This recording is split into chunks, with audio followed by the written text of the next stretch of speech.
Welcome to super academy channel. Geography class में मैं आपके सामने फिर से एक बार न्यू टॉपिक लेके आई हूँ।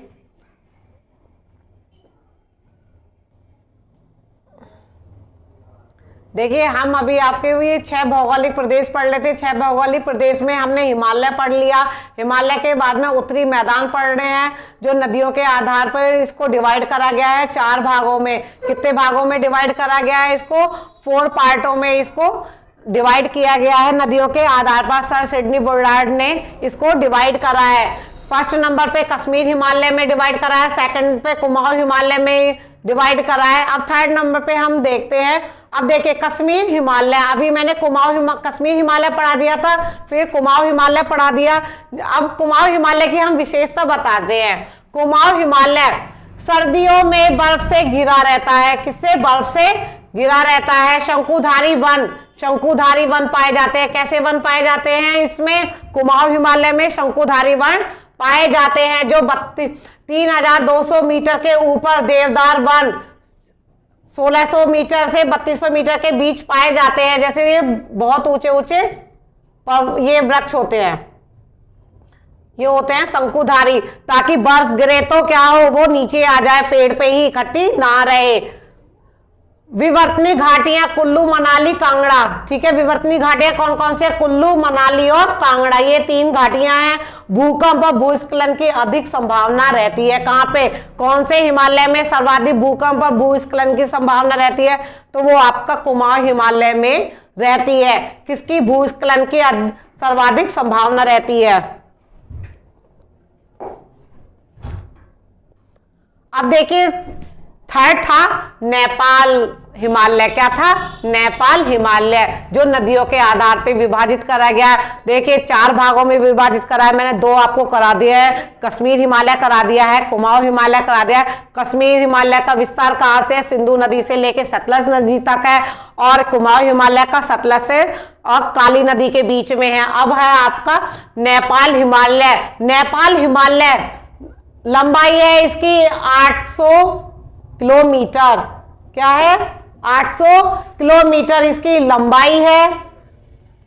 पश्चिम में काली है और पूर्व में तिस्ता है। पश्चिम में क्या है? काली नदी है, और पूर्व में कौन सी है? ये तिस्ता नदी है। काली नदी का मैंने आपको, काली नदी है और पूर्व में तिस्ता नदी है। तिस्ता नदी, काली नदी का उद्गम है नेपाल से, और तिस्ता नदी का उद्गम कहां से हो रहा है? सिक्किम से। कहां से हो रहा है? सिक्किम से। इन नदियों के बीच में ये नेपाल हिमालय स्थित है। महान वृद्ध हिमालय के इस भाग में ऊंचाई सर्वाधिक होती है।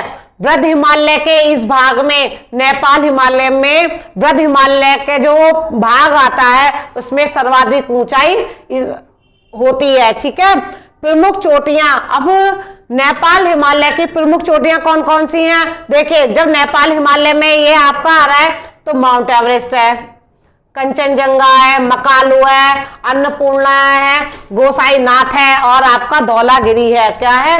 धौलागिरी है। ये सब किसमें? ये चोटियां सब किसमें आती हैं? नेपाल हिमालय में। प्रमुख नदी घाघरा, गंडक और कोसी। कौन कौन सी है प्रमुख नदियां इसमें? नेपाल हिमालय में प्रमुख नदियां कौन कौन सी हैं? घाघरा है, गंडक है और कोसी है। प्रमुख घाटियां काठमांडू, कहाँ पे है? काठमांडू और पोखर झील घाटी। ठीक है, ये सब कहाँ पे है? नेपाल हिमालय में ही स्थित है।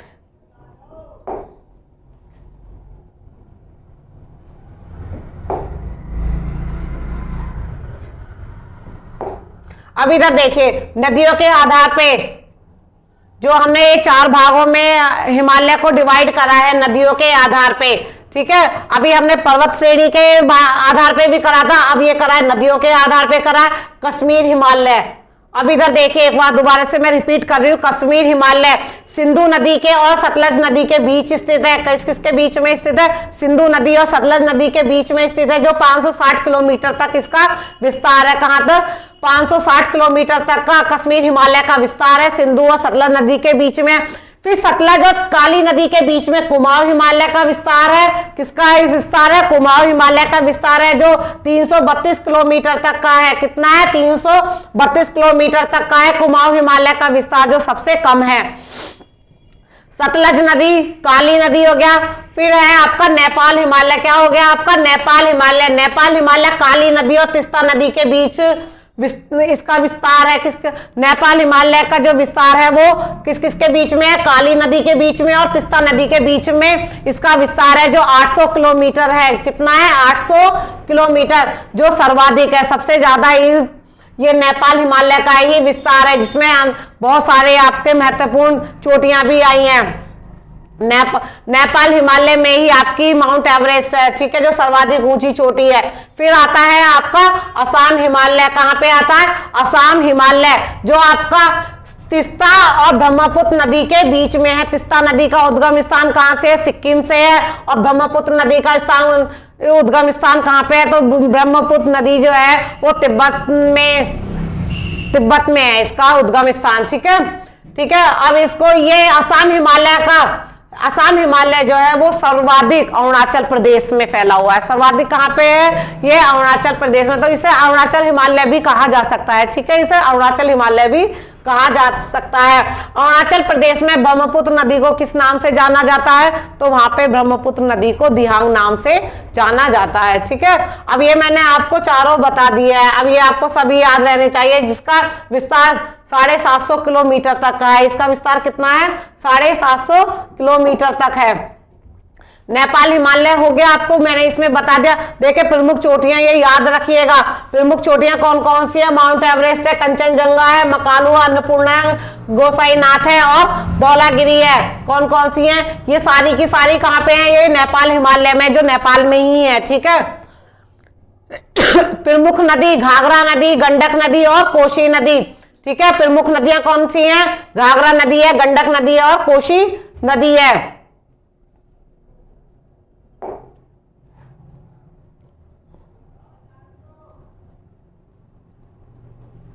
अब आता है लास्ट आपका है असम और पूर्वी हिमालय। असम हिमालय और पूर्वी हिमालय, देखिए इसे पूर्वी हिमालय भी कहा जा सकता है, अरुणाचल हिमालय भी कहा जा सकता है, और इसको असम हिमालय कहते हैं। इसकी लंबाई, इसका विस्तार कितना है, 750 किलोमीटर है। कितना है, 750 किलोमीटर तक इसका विस्तार है। और ये तीस्ता नदी और पूर्व में ब्रह्मपुत्र नदी के, देखिए जो देहांग गॉर्ज के बीच में स्थित है। किसके बीच में स्थित है, देहांग गॉर्ज के बीच में स्थित है,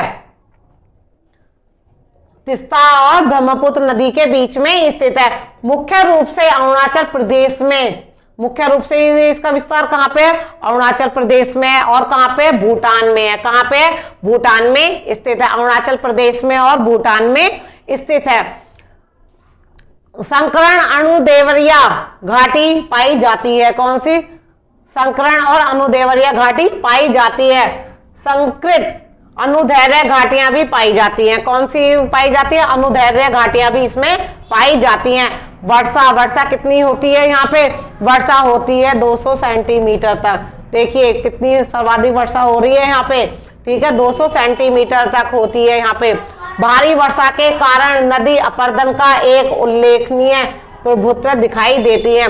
देखिए मृदा का सर्वाधिक नदियों द्वारा अपर्दन होता है, इसलिए इसे अपर्दन का एक उल्लेखनीय प्रभुत्व दिखाई देता है भारी वर्षा के कारण। किसके कारण, भारी वर्षा के कारण। देखिए 200 सेंटीमीटर की जब वर्षा हो रही है तो वो अत्यधिक वर्षा हो रही है, ठीक है।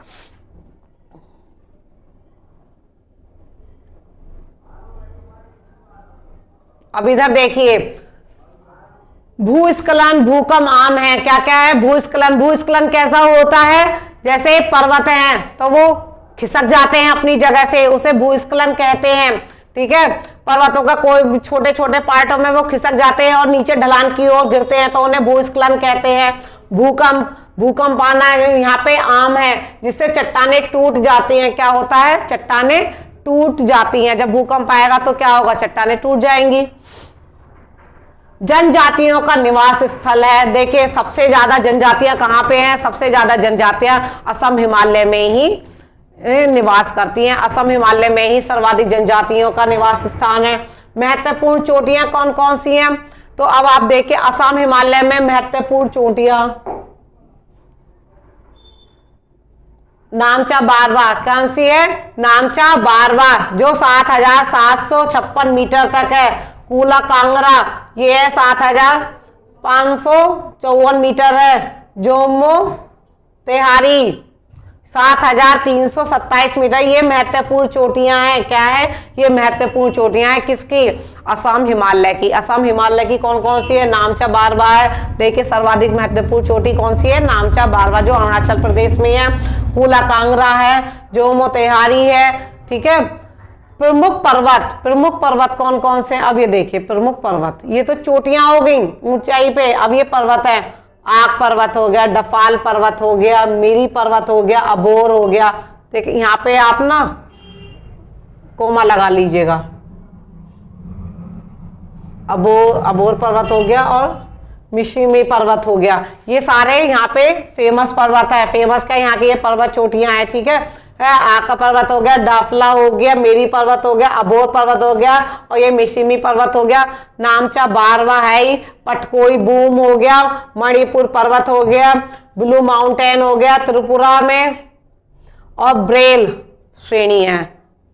क्या है? ब्रेल श्रेणी है। देखिए ये इंपॉर्टेंट पॉइंट है, ये आपको याद होना चाहिए। ये असम हिमालय में ही है। ठीक है ना। असम हिमालय में क्या है? आग पर्वत हो गया, डाफला पर्वत हो गया, मिरी पर्वत है, अबोर पर्वत है, मिशिमी पर्वत है और नामचा बारवा है। पटकोई बूम है, पटकोई बूम का मणिपुर पर्वत हो गया, ब्लू माउंटेन त्रिपुरा में हो गया और ब्रेल श्रेणी। अब है प्रमुख दर्रे। प्रमुख दर्रे बॉमडीला दर्रा हो गया, योंगपा दर्रा हो गया, दीफू पांगसाहो, सेला दिहांग, दिबांग तुंगा और बोमला, ये प्रमुख दर्रे हैं। ये क्या है? प्रमुख दर्रे हैं। अब इधर देखिए पश्चिमी हिमालय और पूर्वी हिमालय। क्या है? ये पश्चिमी हिमालय और पूर्वी हिमालय। अब इधर देखिए नीची और क्रमिक ढलान है। पश्चिमी हिमालय की कैसी ढलान है? पश्चिमी हिमालय और पूर्वी हिमालय में देखिए अब पश्चिमी हिमालय नीची और क्रमिक ढलान है। कैसी ढलान है? नीची और क्रमिक ढलान है। और पूर्वी हिमालय में क्या है? खड़ी और ऊंची ढलाने हैं। कैसी हैं? खड़ी और ऊंची ढलाने हैं। और पश्चिमी हिमालय में नीची और क्रम में है, श्रेणीबद्ध है। ठीक है। यहाँ पे ये ऐसी ढलाने हैं। उच्च अक्षांश पर स्थित है और अधिक ठंडा। ठीक है। कैसे? उच्च अक्षांश पे है स्थित है और अधिक ठंडे हैं। और ये निचले अक्षांश पे हैं। ठीक है। कैसे है? निचले अक्षांश पे स्थित है और गर्म है। ठीक है। ये यहाँ पे है, इसे आप यहाँ पे कर लीजिए। पश्चिमी हिमालय उच्च अक्षांश पर स्थित है और अधिक ठंडा है और पूर्वी हिमालय निचले अक्षांश पर स्थित है और थोड़ा अधिक गर्म है। दक्षिण पश्चिमी मानसून के लिए बाधा नहीं बनाता है। अब इधर देखिएगा आप, जो पश्चिमी हिमालय वो दक्षिणी पश्चिमी मानसून के लिए बाधा नहीं बनाता है। दक्षिणी पश्चिमी मानसून के लिए कौन बाधा बनाता है? पूर्वी हिमालय बाधा बनाता है। क्या? पूर्वी हिमालय बाधा बनाता है और ये पश्चिमी हिमालय बाधा नहीं बनाता है। शिवालिक से दूर स्थित और शिवालिक के पास है स्थित है। शिवालिक हिमालय है जो सबसे दक्षिणतम, हिमालय की सबसे दक्षिणतम रेंज है वो शिवालिक रेंज है। तो शिवालिक रेंज से ये अधिक दूर है और ये थोड़ा अधिक पास में है।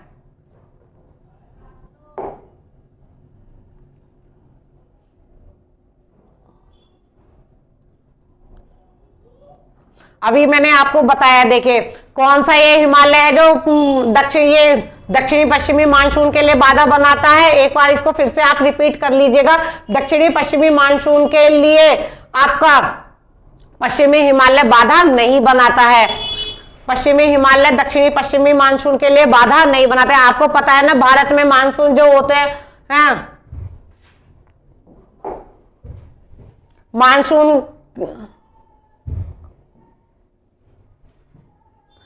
भारत के मानसून कहां से? दक्षिणी पश्चिमी मानसून से होते हैं। अब ये इधर से वर्षा करते करते करते यहाँ पे पहुंच जाते हैं। तो ये यहाँ पे हो गया आपका पश्चिमी हिमालय। क्या हो गया? ये पश्चिमी हिमालय। तो ये बाधा नहीं बनाते हैं। लेकिन जब ये इधर की साइड में, पूर्व की साइड में पहुंचते हैं तो ये क्या होता है, ये यहाँ पे पूर्वी हिमालय जो होता है वो क्या करता है, अगर ये पूर्वी हिमालय नहीं होता तो आपको पता है क्या होता, तो हमारे मानसून चीन की तरफ निकल जाते। कहाँ निकल जाते, चीन की तरफ निकल जाते, तो और हमारे आधे भाग में वर्षा ही नहीं हो पाती।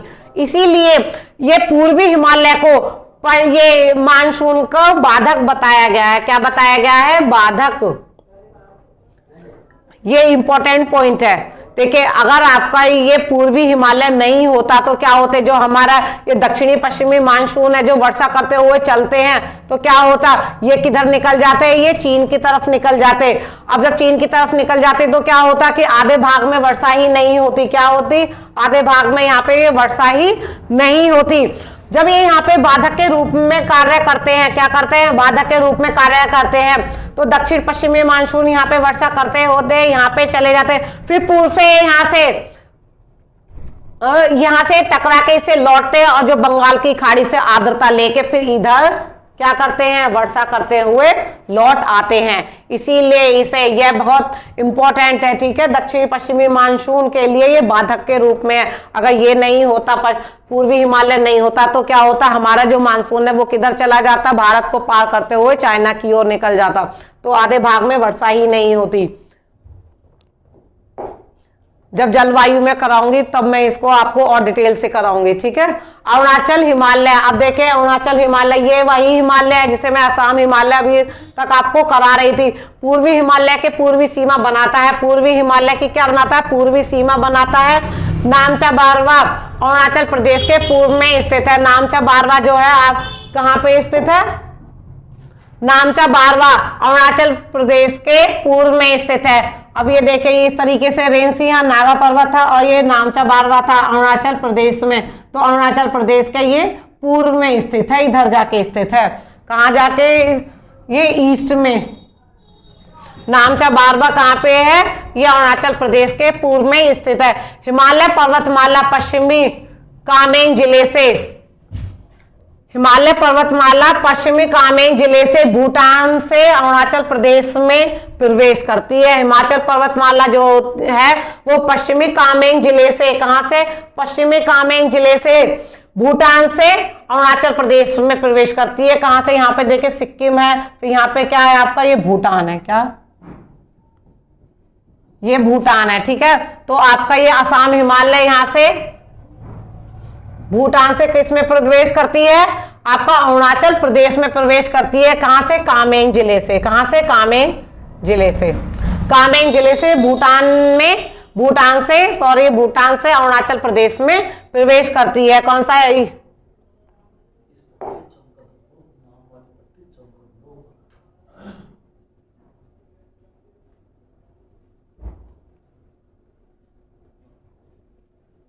अब देखिए इसकी विशेषताएं किसकी, ये असम हिमालय के, अरुणाचल हिमालय की विशेषताएं, ऊंचे कटक और गहरी घाटियां हैं। कैसे हैं, ऊंचे कटक और गहरी घाटियां हैं। ऊंचाई समुद्र तल से 800 मीटर से 7000 मीटर तक है। कितनी है, 800 मीटर से 7000 मीटर तक इसकी ऊंचाई है समुद्र तल से। भूटान हिमालय के पूर्व से विस्तारित, पूर्व में दीफू दर्रा है। भूटान हिमालय के पूर्व से विस्तारित कौन सा दर्रा है, दीफू दर्रा है। ब्रह्मपुत्र जैसी तेज बहने वाली नदियों द्वारा विच्छेदित जो नामचा बारवा को पार करने के बाद एक गहरी घाटी से बहती है। ब्रह्मपुत्र जो नदी है वो कैसी है, तेज बहने वाली नदी है, जो किसे, नदियों द्वारा विच्छेदित नामचा बारवा पर्वत है ना, जो नामचा बारवा पर्वत है उसको पार करती हुई एक गहरी घाटी बनाती हुई बहती है, ठीक है। बारहमासी देश में उच्चतम पन बिजली क्षमता है, ठीक है। बारहमासी देश में उच्चतम पन बिजली क्षमता है। प्रमुख जनजातियां, अब देखिए प्रमुख जनजातियां कौन कौन सी हैं इसमें, आपका अरुणाचल प्रदेश हिमालय में मोनोपा, अबोर, मिशिमी, न्यासी और नागा झूमिंग कृषि करते हैं, ठीक है। ये झूमी कृषि अलग है, ठीक है, झूमिंग कृषि भी मैं आपको बताऊंगी क्या होती है। ठीक है, ये जनजातियां हैं, मोनोपा, अबोर, मिसिमी, न्यासी और नागा, ये यहाँ की जनजातियां हैं। अब ये जनजातियां कैसी कृषि करती हैं? ये झूमिंग कृषि करते हैं। झूमिंग कृषि कैसी होती है? झूमिंग कृषि होती है जो कुछ टाइम के लिए खेती करी जाती है, फिर उसको क्या करते हैं, देखिए पर वन वगैरह होते हैं, वनों को काट के फिर क्या करते हैं, वो एक समतल मैदान बना लेते हैं, फिर उस पर कृषि करते हैं। जब तक इस कृषि में ये उपजाऊ मिट्टी रहती है, ठीक है ना, उर्वरता रहती है, तब तक ये कृषि करते हैं। फिर इसको जब उर्वरता खत्म हो जाती है तो इसको छोड़ के दूसरी जगह ये खेती करने के लिए निकल जाते हैं, इसीलिए इसे झूमिंग खेती कहते हैं। अब पूर्वांचल हिमालय, अब आ जाइए आप पूर्वांचल हिमालय, असम, ये असम, ये अरुणाचल हिमालय के नीचे ये पूर्वांचल हिमालय आ जाएगा। भूभागीय रूप से हिमालय का हिस्सा माना जाता है। किसका हिस्सा माना जाता है? ये भूभागीय रूप से भी हिमालय का ही हिस्सा माना जाता है। देखिए आप इस तरीके से देखिएगा,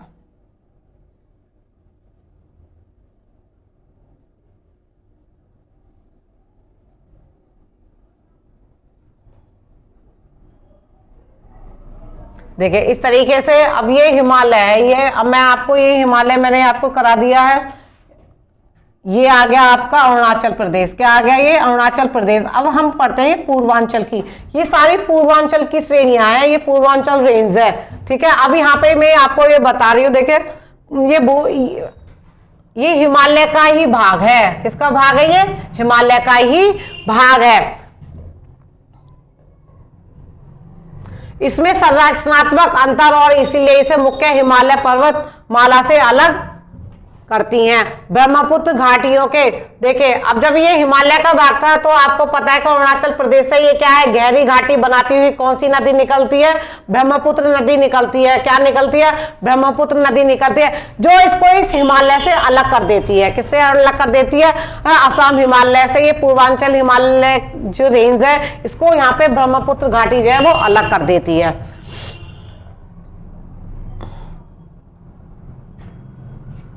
अराकान योमा पर्वत निर्माण प्रक्रिया से संबंधित है। किससे? अराकान योमा पर्वत निर्माण प्रक्रिया से ये संबंधित है।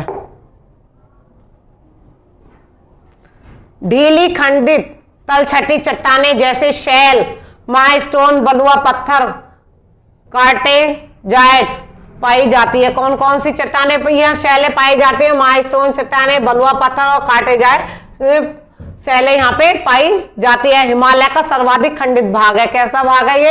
हिमालय का सर्वाधिक खंडित। खंडित का मतलब कैसा होता है? टूटा हुआ। कैसा होता है? टूटा हुआ। अब जैसे ये श्रेणियां हैं तो ये अलग अलग खंडों में विभाजित है, ठीक है ना, ये अलग अलग खंडों में विभाजित है, इसलिए इसे खंडित भाग कहा जाता है।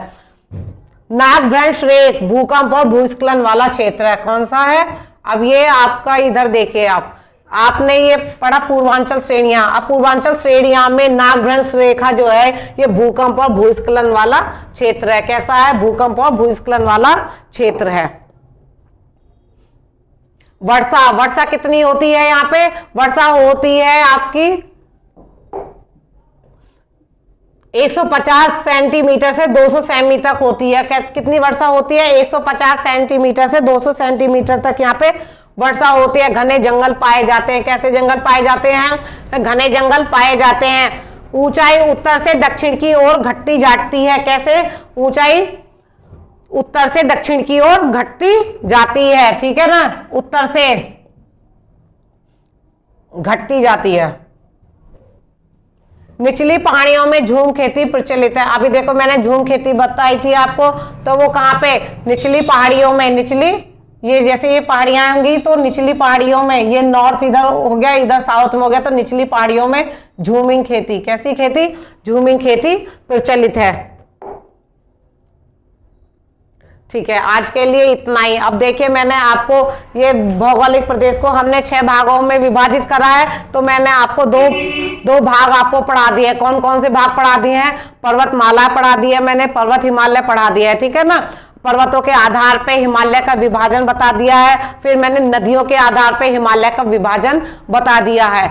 अब नेक्स्ट टॉपिक हम आपको कल नेक्स्ट कराते हैं। Thank you.